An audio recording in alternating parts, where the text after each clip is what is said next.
ahora vamos a acceder a esto. Claro que cuando pasemos... Ante el cesaropapismo. Si es la sociedad religiosa la que predomina, estamos ante el hierocratismo. ¿De acuerdo? Hola Cristina, que no te he saludado. Vale, hemos comenzado con el monismo-dualismo. ¿De acuerdo? Vamos a ir viendo más o menos lo que se nos vaya ocurriendo por el... ¿Vale? Venga. Bueno, el dualismo presenta igualmente diferentes variantes.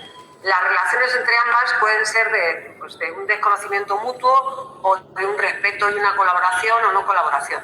Entran en juego términos tales como regalismo, confesionalidad, aconfesionalidad, laicidad, laicismo, libertad, que se han ido utilizando para caracterizar la actividad del Estado en relación con el fenómeno religioso.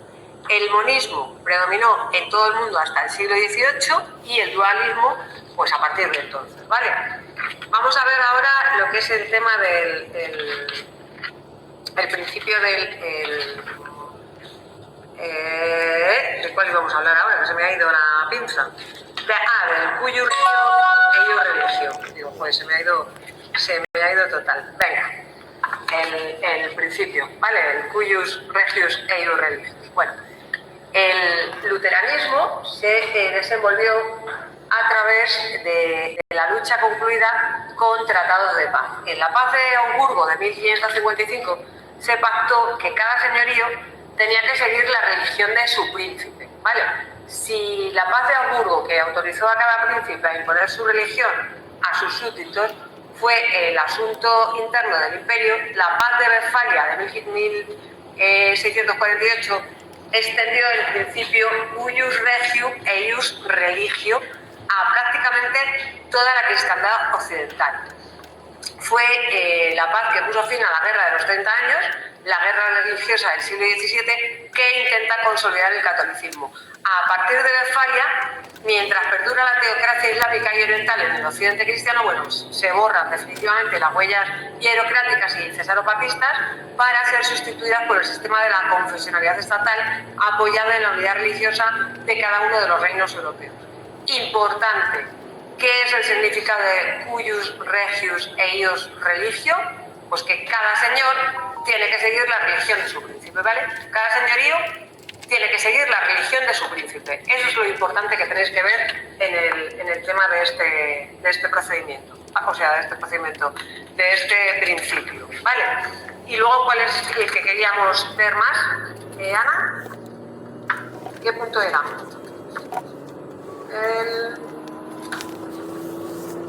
¿Cuál era el otro punto, Ana, que querías que viéramos de este tema?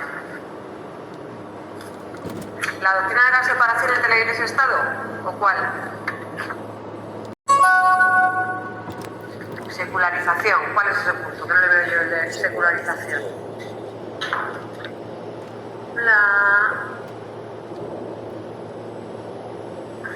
No sé cuál es. Desde Lutero hasta el momento actual. O sea, lo que es el liberalismo y la doctrina de la separación entre la Iglesia y el Estado. ¿No?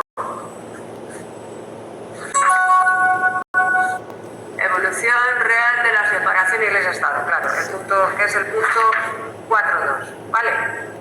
Bueno, pues el liberalismo del siglo XIX se origina a partir de la Revolución Francesa y lo que supone es la proclamación como derecho fundamental y originario de la libertad religiosa y de la libertad en general de pensamiento, de ideología, de prensa, de expresión y manifestación, de enseñanza y de conciencia. Pero a golpes de acción y reacción, el siglo XIX lo que contempla es una serie de revoluciones liberales y de contrarrevoluciones conservadoras. En Francia, que es el país pionero en la proclamación de las libertades, las alternativas de acción y reacción llegan hasta la Tercera República en 1970, que establece en Francia definitivamente el liberalismo, el cual pues, sigue siendo el modelo político universal. El paradigma de esta nueva tendencia fue la Ley de Separación de 1905, que aún hoy está en vigor, sobre las relaciones del Estado francés y las confesiones religiosas. Este proceso en general resulta en toda Europa lento y penoso, y sus principios se asentarán como pilares básicos de los Estados europeos pero el sistema liberal de separación no supuso la autonomía e independencia de las confesiones entre el Estado ante ese mismo Estado.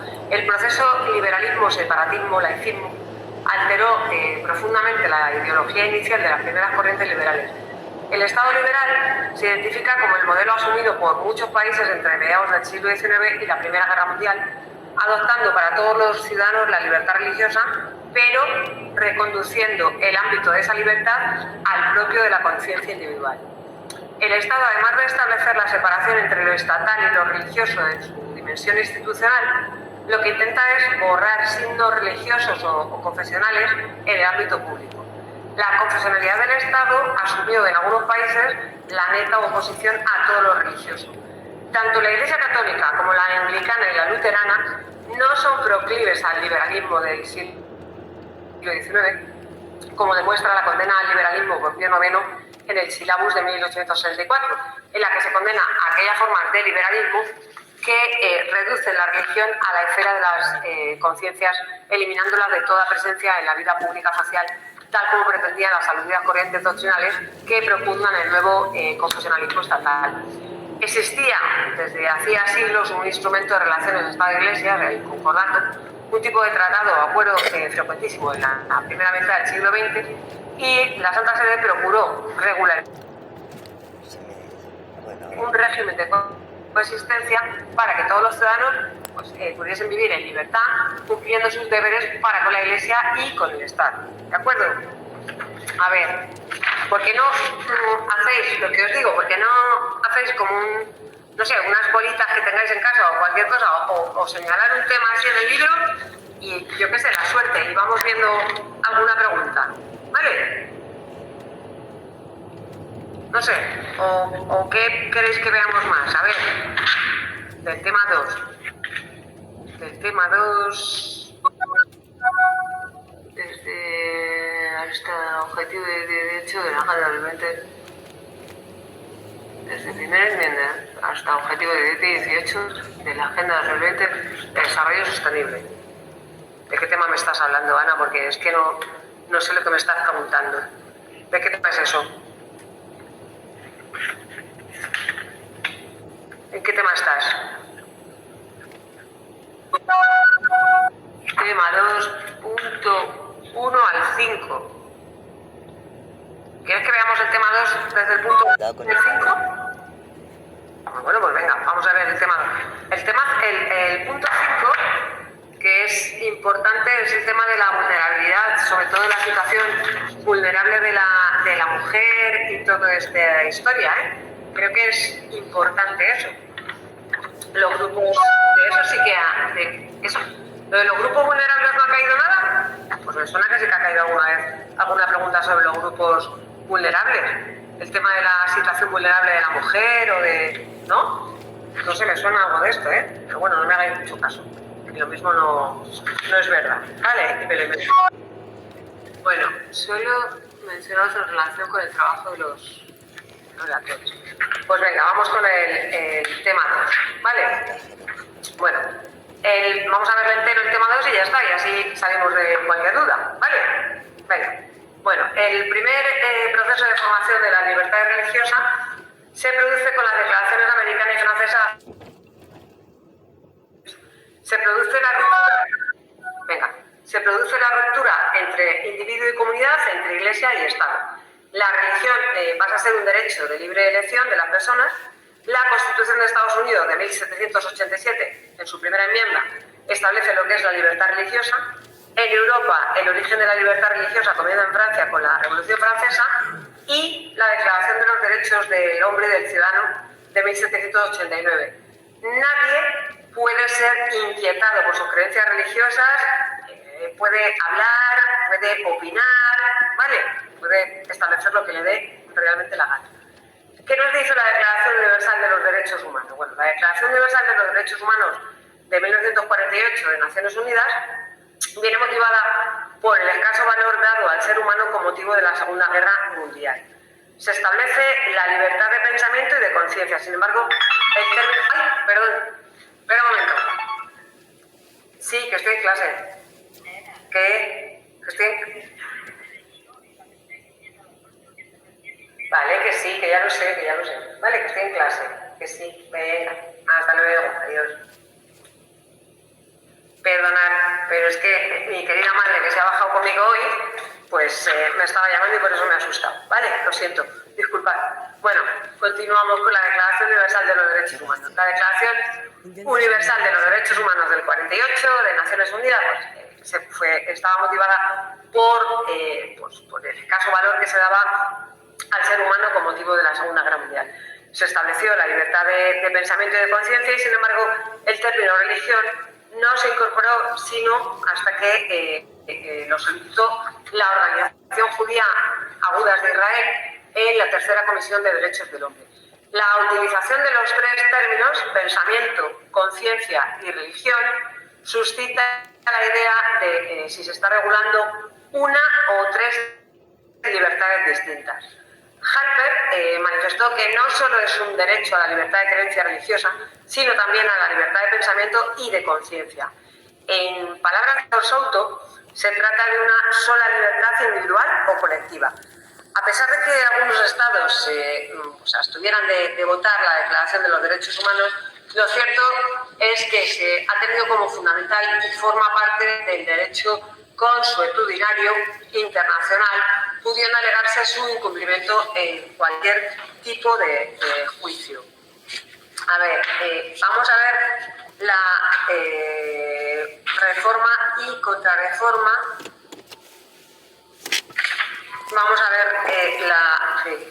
el Pacto Internacional de Derechos Civiles y Políticos. Bueno, Naciones Unidas intentó dar fuerza jurídica a la protección internacional de los derechos humanos mediante la aprobación de dos pactos en 1966.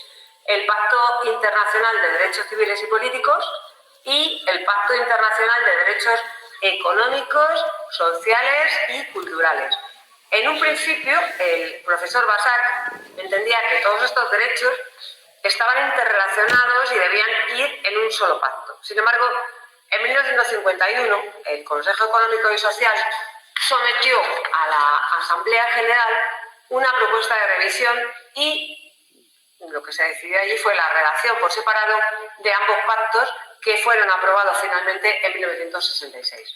Según el profesor Souto, en relación al artículo 18, resalta dos aspectos. La distinción nítida entre la libertad de tener y la libertad de manifestar y la conexión que establece el Pacto Internacional de Derechos Civiles y Políticos entre la libertad de creencias y la libertad de educación religiosa y moral. ¿Qué sucede con la declaración sobre todas formas de intolerancia y discriminación fundadas en la religión o las convicciones de 1981? Bueno, la Asamblea General de las Naciones Unidas, preocupada por la discriminación por motivos de religión o convicciones, aprobó el 25 de noviembre del 81 la declaración sobre la eliminación de todas las formas de intolerancia y discriminación fundadas en la religión o en las convicciones. Fue un largo proceso que comenzó en un informe preliminar que la subcomisión encargó a Philip Halper a propuesta de la Organización Judía Agudas de Israel y con la posterior informe a Krishna Wani. Hubo igualmente diferencias en orden al llamarlo convenio o declaración, optándose por declaración porque era como más comprensiva de todas las formas de ocuparse de la intolerancia. El contenido es la proclamación del derecho de libertad, de pensamiento, de religión o convicción y de la prevención y eliminación de la discriminación y de la intolerancia. El artículo 3 y el artículo 4 recogen principalmente estos aspectos. La Comisión de Derechos Humanos, preocupada por la no aplicación universal de la Declaración en algunos países, inició en 1986 un procedimiento público especial dedicado a la intolerancia religiosa y a la discriminación por creencias, consistente en designar por un año, desde el 2007 por 3 años, ¿vale?, un relator especial que examine estos casos de intolerancia y discriminación y recomiende medidas coercitivas. Bueno, las funciones del relator, pues las tenéis en el libro, pero si queréis las recordamos hoy. Un momentito, que saque aquí. A ver si encuentro yo aquí en el libro ahora las funciones del relator, que tienen que estar por aquí.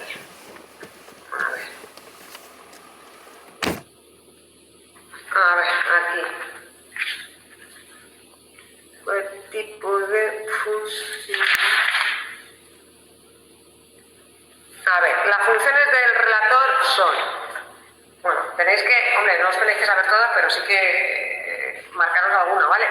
Las funciones del relator especial son promover la adopción de medidas en los planos nacional, regional e internacional para asegurar la promoción y la protección del derecho a la libertad religiosa o de creencias, determinar los obstáculos actuales e incipientes al disfrute del derecho a la libertad de religión o de creencia y formular recomendaciones sobre los medios de superar tales obstáculos, proseguir sus esfuerzos por examinar los incidentes y las medidas de carácter gubernamental que sean incompatibles con las disposiciones de la Declaración sobre la eliminación de todas las formas de intolerancia y discriminación fundadas en la religión o las convicciones y por recomendar medidas correctivas según proceda, continuar aplicando una perspectiva de género, entre otras cosas señalando qué abusos se cometen específicamente contra la mujer en el proceso de preparación de informes, que vino el otro día con qué cara tenía.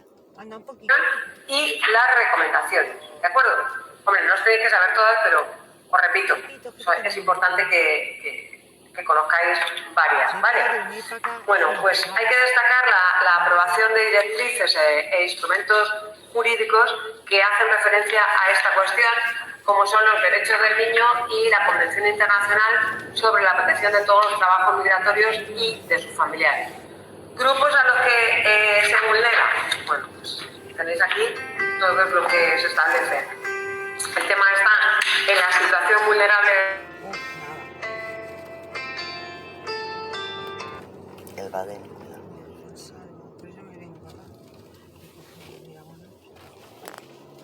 Ya ha pasado. Que me he quedado sin cobertura. ¿Sí? Qué raro, el día antes sí. No lo sé.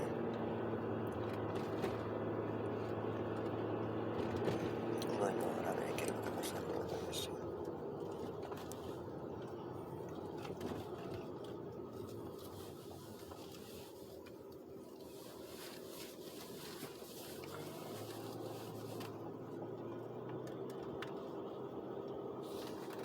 ¿No lo coge la cobertura?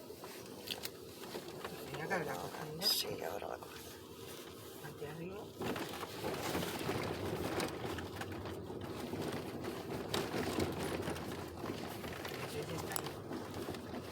Vamos a ver. Acceso a tutoría otra vez. Me he caído.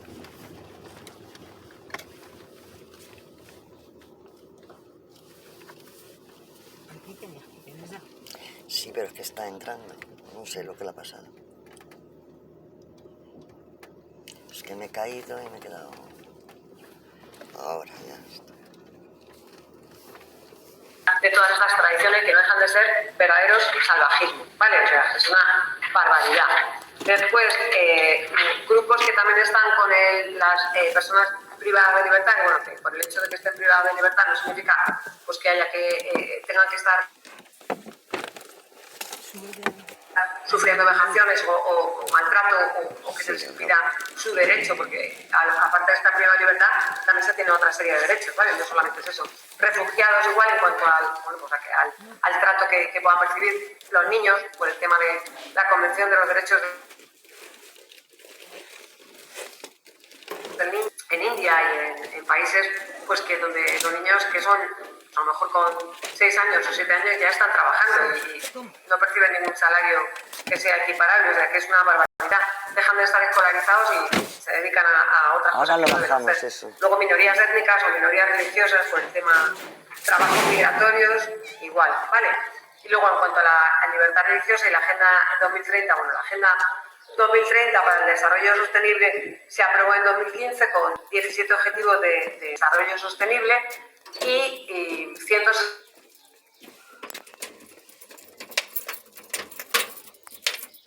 en favor de las personas y el planeta y la prosperidad, cuyo objeto pues es fortalecer la paz universal dentro de un conjunto más amplio de libertad. La estrategia de implementación de la Agenda 2030 pues tendría que adoptar una perspectiva general en la que pudiera prestar atención a todas las instituciones socioculturales, políticas y jurídicas que perpetúan pues las estructuras de discriminación por motivos de relación o de creencias. Bueno, Ahmed Saret considera que es imposible cumplir el compromiso de la Agencia 2030 de no dejar a nadie atrás si no se acaba con la discriminación y la exclusión por motivos religiosos y de creencias. Bueno, cierto es que 2030 lo tenemos casi a la vuelta de la esquina y lo que es la tolerancia y la...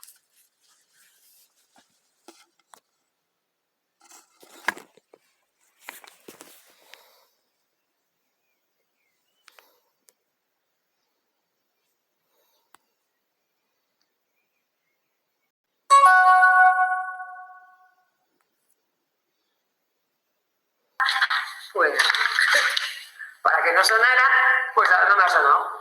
A ver, vamos a ver, ¿qué me has mandado, Ana? A ver. Anita. A ver, ¿qué no ha puesto? Joder, chiquitillo me sale esto. Preguntas de examen. La paz de Hamburgo y la paz de Westfalia. Vale. Esto es lo que tenéis con el tema del principio del cuius regio e ius religio. ¿De acuerdo?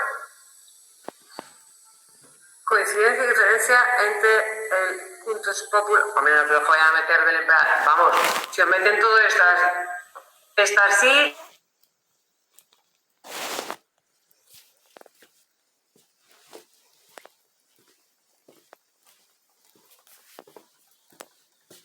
Han sido preguntas de exámenes del tema 1, del tema 2, del tema 3. Son todos los puntos. Pero es que del tema 3, vamos, o sea, es que te han metido todo. Del tema 4, la objeción de conciencia en materia educativa. Eso sí que creo que puedan poner algo de esto. O el tema del ideario. Yo sigo pensando que pueden poner algo del tema del ideario. De los temas 1 a 5 o 1 y 5. Mandárselas a todas. 1 y 5, ¿no? O 1 a 5, Ana. Tema 1 a 5. 1 a 5. Pues mándaselas todas a tus compañeros para que lo veamos. Bueno, pues hemos visto el 1 y el 2. Vamos a ver el 3. A ver qué viene del 3. ¿Vale? Si no, vamos a ver el 3, el 4 y el 5, que yo creo que nos da tiempo, por lo menos que veáis esos 5 temas.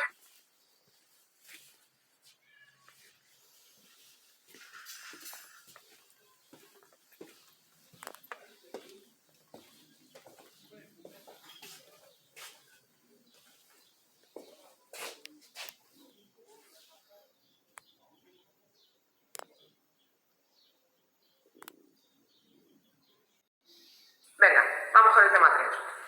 Que yo creo que nos da tiempo a ver el 3, el 4 y el 5. Lo repasamos más deprisa y ya está. ¿Vale? Venga. Bueno. Se las mando a Agus, que tengo el resto distribuido entre ellas. Creo...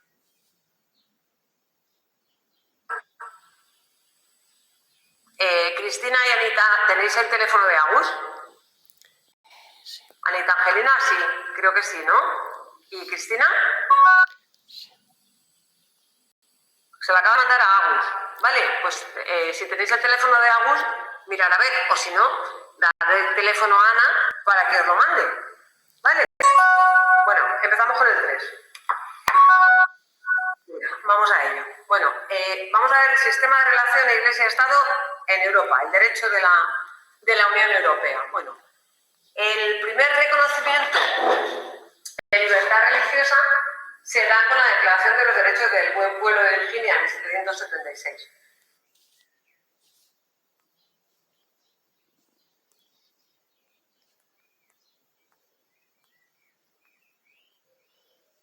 En 1791 entra en vigor la Bill of Rights, formada por 10 enmiendas a la Constitución. La primera enmienda...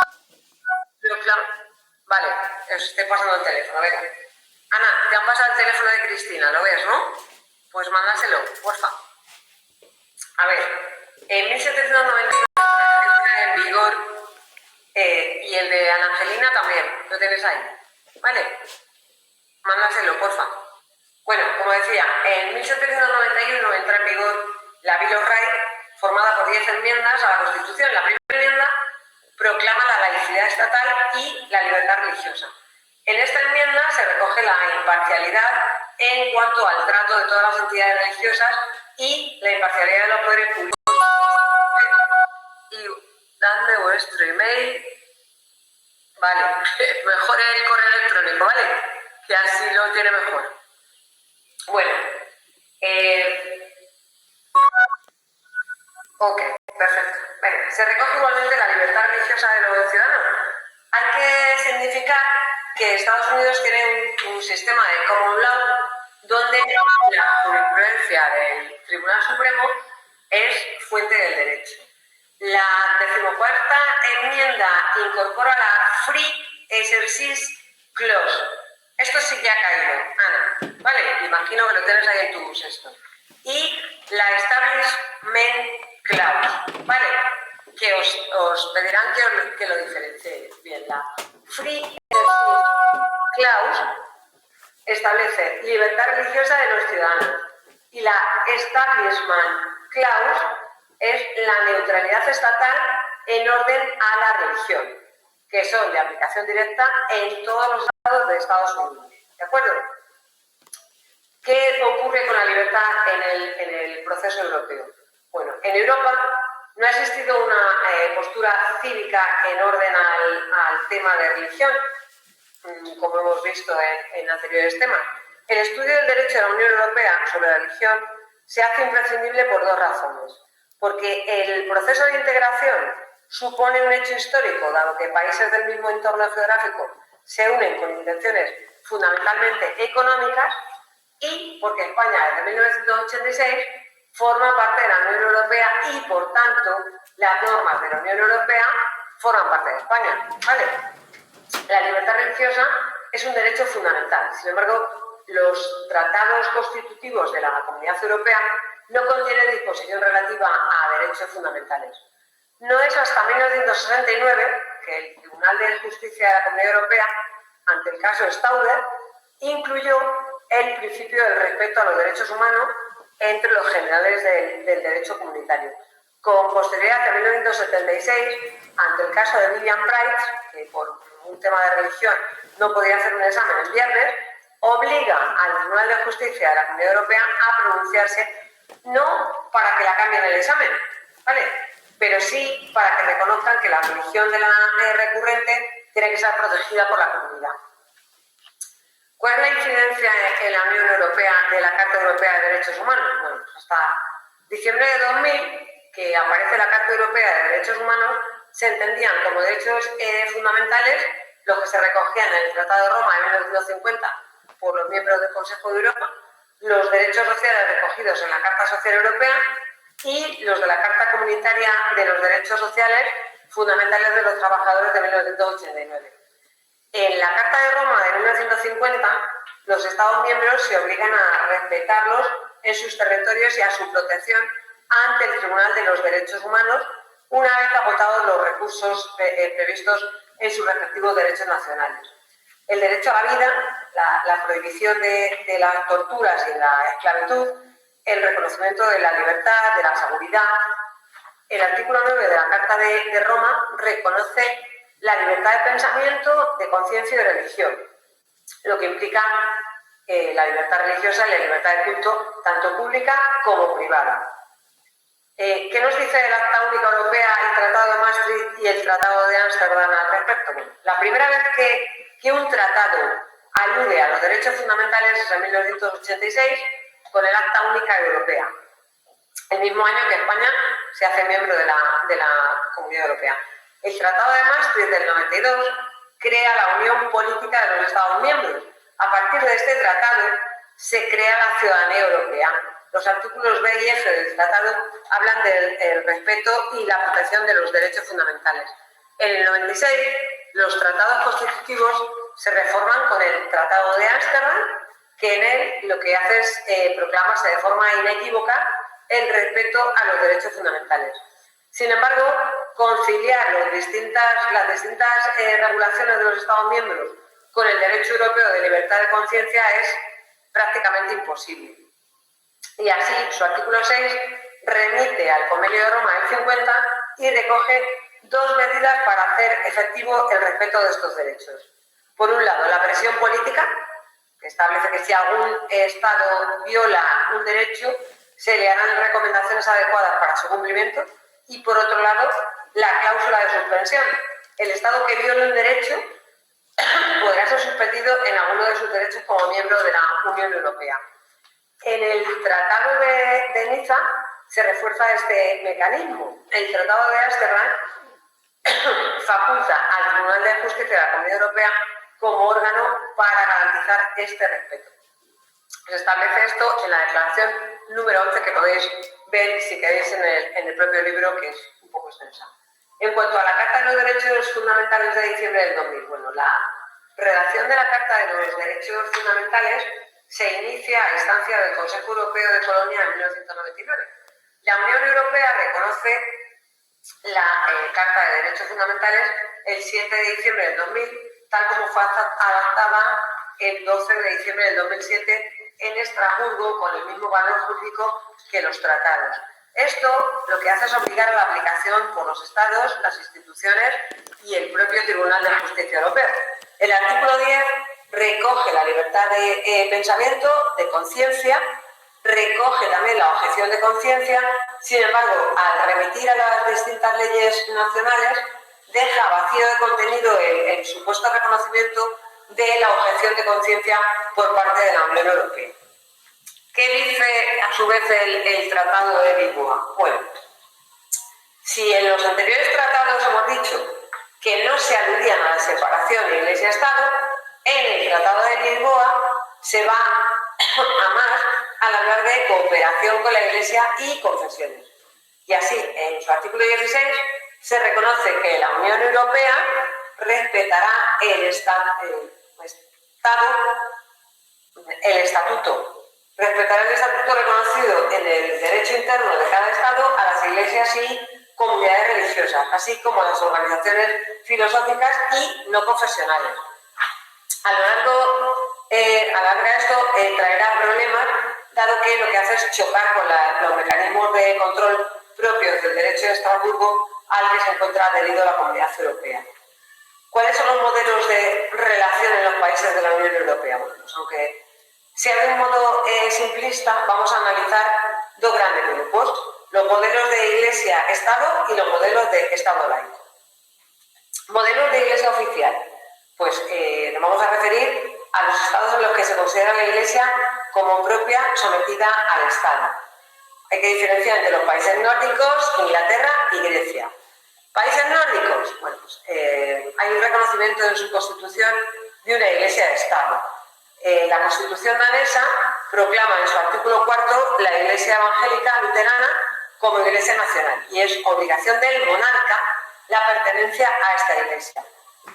En Suecia, desde el 95, que reforma su constitución, ya no define a la Iglesia luterana como oficial y, sin embargo, obliga al rey a profesar la religión evangélica.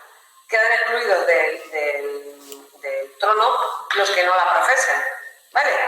Y en Finlandia, pues no se refleja una religión oficial, pero en su ley de 6 de junio del 2003 habla de la Iglesia evangélica, luterana y de la Iglesia ortodoxa. A pesar de todo, los tres estados reconocen a sus ciudadanos pues, libertad religiosa. Sin embargo, como veis, tanto la Constitución danesa como en Suecia, pues al rey le tienen un poco sometido a la religión, ¿vale? El Reino Unido, pues coexisten dos sistemas. Por un lado, Escocia, Irlanda del Norte y Gales, donde no hay una iglesia oficial, y por otro lado, Inglaterra, donde, bueno, pues a pesar de no haber una constitución escrita, sin embargo, hay un reconocimiento de iglesia que no es otra que la Iglesia de Inglaterra, ¿vale? No olvidéis que ya no es la luterana, sino la iglesia de Inglaterra, la iglesia anglicana. La cabeza de la iglesia es la reina, bueno, en este caso ya el rey Carlos III, y toda la normativa, la elección de obispos y representantes se hace por el propio Estado. En Grecia no hay un reconocimiento de iglesia de Estado, hace un reconocimiento de la iglesia ortodoxa griega como dominante. La jefatura de Estado no coincide con la de la iglesia, no se obliga al presidente de la República a ser ortodoxo, aunque sí a asumir sus funciones. Aunque se establece la libertad de conciencia de los griegos, sin embargo, hay dos restricciones en Grecia. Queda prohibido el proselitismo, ¿vale? Es decir, no se puede convencer a nadie pues, a que sea seguidor de una religión o partidario de una religión, y también está la objeción de conciencia, ¿vale? Hay que luchar por el país, obligatorio. Antes de 2004 podría darse por concluida la confesionalidad católica en la Unión Europea. Sin embargo, la entrada de Malta en la Unión Europea pues lo cambió todo. Malta es un estado confesional católico, se reconoce a la autoridad católica el poder de decisión de cuáles son ilícitos, y han firmado 5 acuerdos con la Iglesia Católica sobre materia patrimonial, efectos civiles del matrimonio católico, etc. ¿Qué modelos hay de laicidad? Bueno, pues podemos señalar varios submodelos.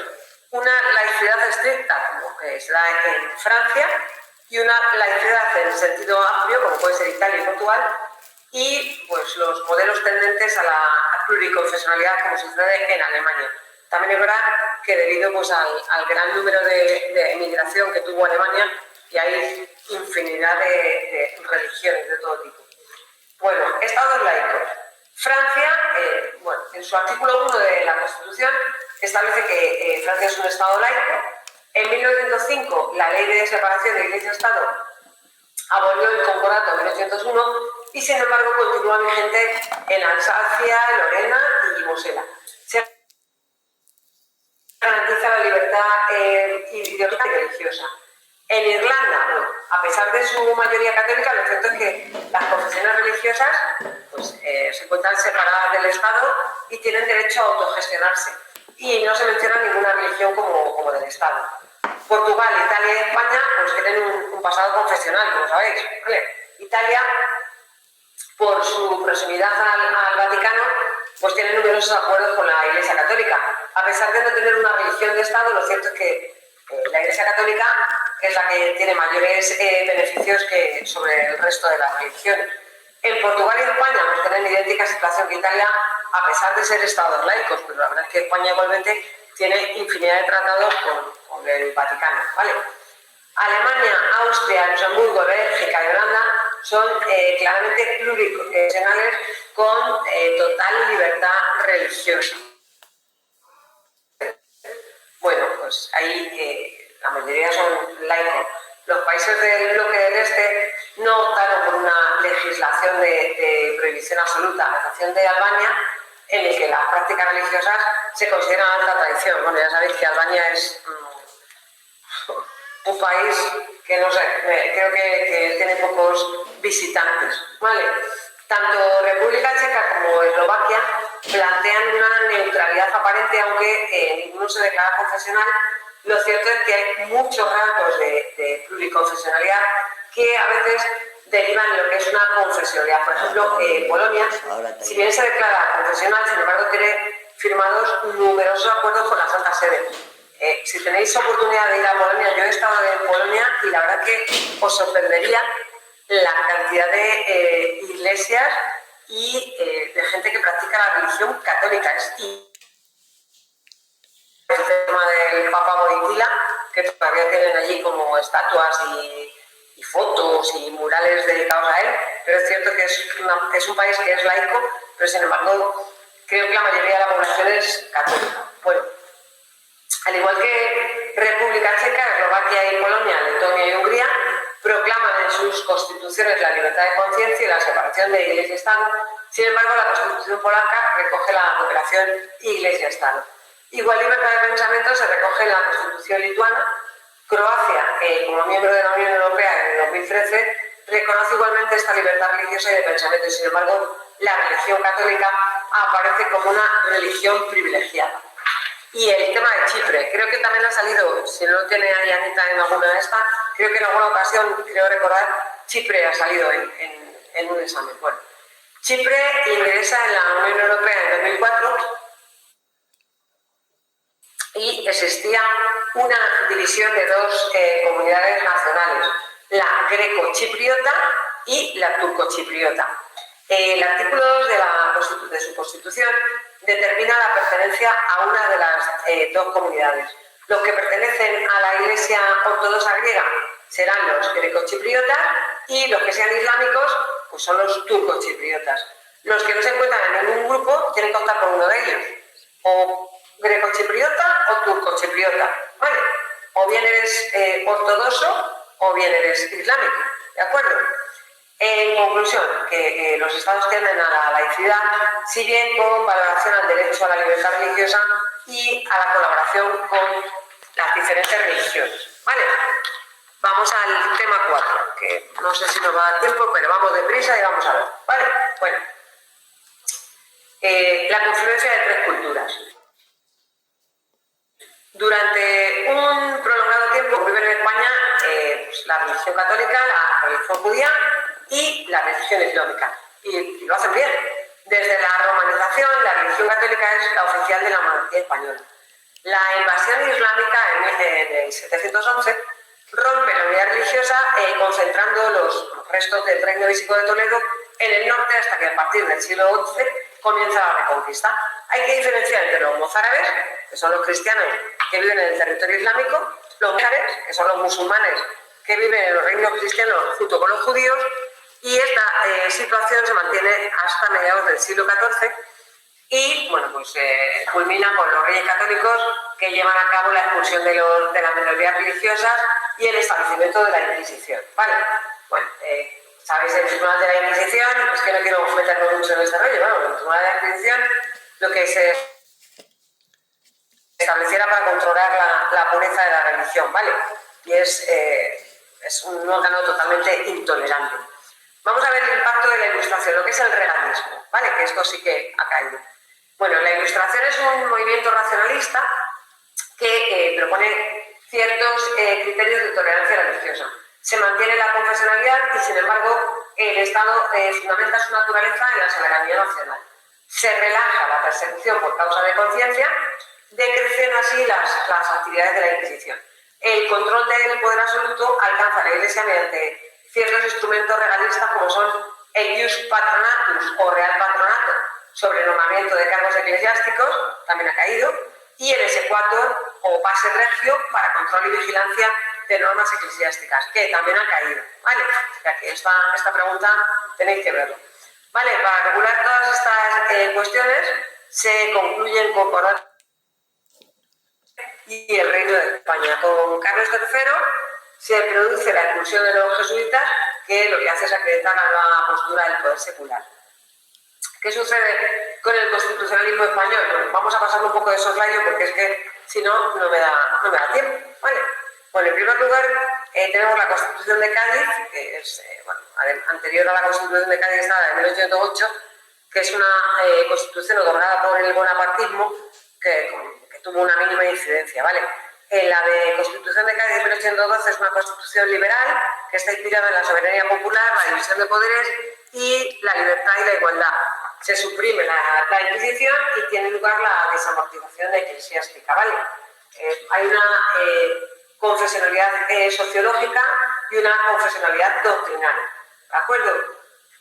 ¿Qué sucede con la evolución de la libertad religiosa? Bueno, los siguientes textos constitucionales, la Declaración de Cádiz, iban abriendo camino a la tolerancia religiosa. En la de 1837 y 1845 desaparece la fórmula excluyente e intolerante contenida en la 1812 y no existe una confesionalidad expresa. En el Concordato de 1851, el Estado asume el sostenimiento económico de la Iglesia a cambio del reconocimiento por el Vaticano de la monarquía de Isabel II. La libertad religiosa irrumpe en la Constitución de 1869 concluida la monarquía isabelina, se implanta una constitución progresista. La libertad religiosa se regula en el artículo 21. Por primera vez, lo que aparece es la posibilidad de ejercicio de culto incluso en la calle, ¿vale? Incluso público. La línea hacia la libertad religiosa pues hubiera culminado en la Primera República, pero se quedó en un mero proyecto de Constitución de 1873. Se da en la Constitución de 1876, con la restauración monárquica, trata de garantizar la estabilidad de la alternancia política y se vuelve de nuevo la confesionalidad del Estado. Se tolera el ejercicio de otros cultos, pero en privado, y es la Constitución de vigencia más larga. Vamos a la Constitución republicana. Para la Segunda República lo importante es la separación de Iglesia y Estado. La base del nuevo sistema es la declaración de no confesionalidad. Se establece la libertad de conciencia y la prohibición de subvenciones a la Iglesia o asociaciones e instituciones religiosas. Existen, no obstante, restricciones a la libertad religiosa, como son que se necesita autorización gubernativa para el culto público, las confesiones religiosas quedan sometidas al intervencionismo mediante ley y se prohíbe la enseñanza de la religión, incluso se disuelve la Compañía de Jesús. Bueno, están tocando, después vendría el régimen franquista. Madre mía, de verdad que quiero que aprobéis todos y que lo hagáis muy bien, de verdad. Y que me digáis cómo os ha ido el examen, ¿vale?